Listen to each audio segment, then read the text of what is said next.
Well, my dear, I'm a bit confused that is there any segregation in Islamic education or education?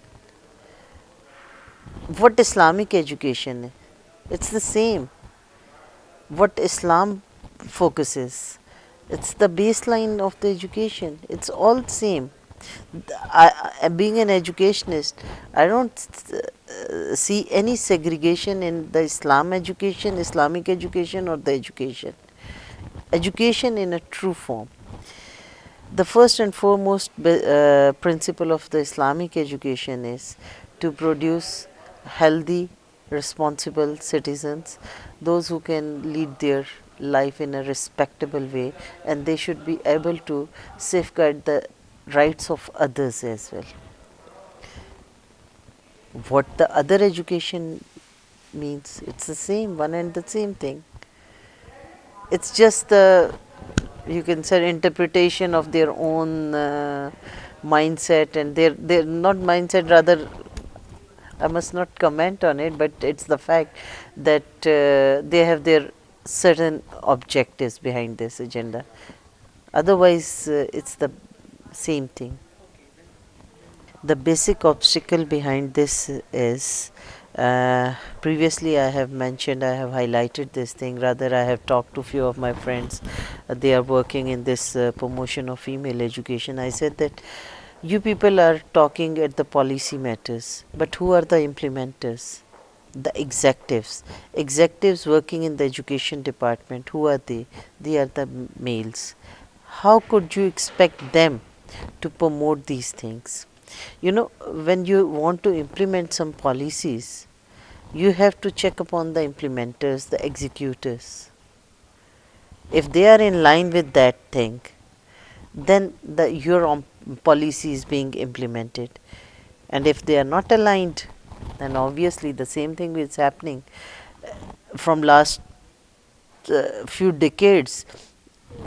Just research on it, how many of the funding we have utilized in the name of female education, but up till now we haven't got tangible results. And what is the basic reason behind it? Is there any woman or female working at the executive level? No. Very few of the females are there at the executive board, and they are always being threatened by their male colleagues. Personally, talking of it, I was a person when I was in this phase, and you know our culture, that all our elders and buzurg of the families, they used to give me a dua, Allah beta de. But I always used to say, if you are giving me the blessings, say ki Allah beti de. But it's all up to the God. You know why we have developed this trend that you want boys? That is the basic dependency of the females. When the female is, as a wife, she is economically deprived, she is dependent upon the husband. When she is a daughter, she is again being deprived of her basic rights, and the preference is being given to her brother. We are basically having four roles: females as a daughter, as a mother, as a wife, as a sister. Just observe that in all these four roles, female is dependent upon the male.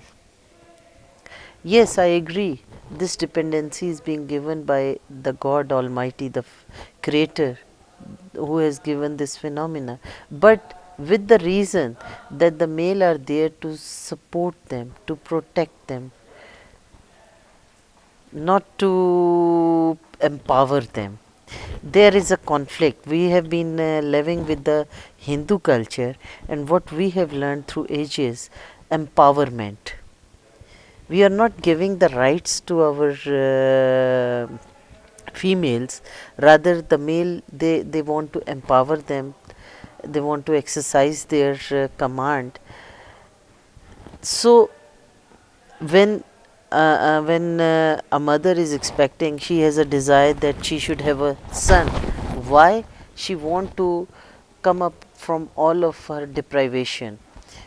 In her house as a daughter she was being deprived, as a wife she is being deprived, and she thinks that if I am going to give a birth to the son, oh, I'll be given all the power. When my son, he will grow up, he will give me that position. So this is the insecurity.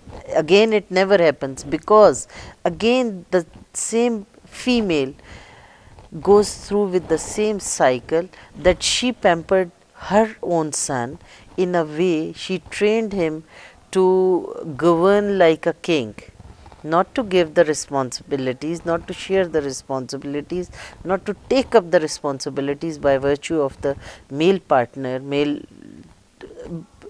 having this supremacy. Again she commit the same mistake what her mother or the mother of her husband has gone through with it, and it is all because of lack of education.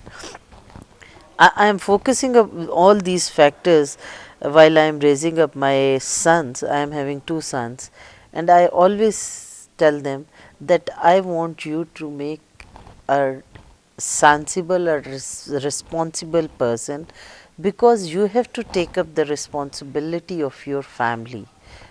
You have to protect them, you have to work hard for them, you have to do all the household things, even because female is weak by the virtue physically as the god has made them. You are more tougher. Normally usually it happens when husband or wife, they went off out on an outing, both of them are going through with the exertive exertion.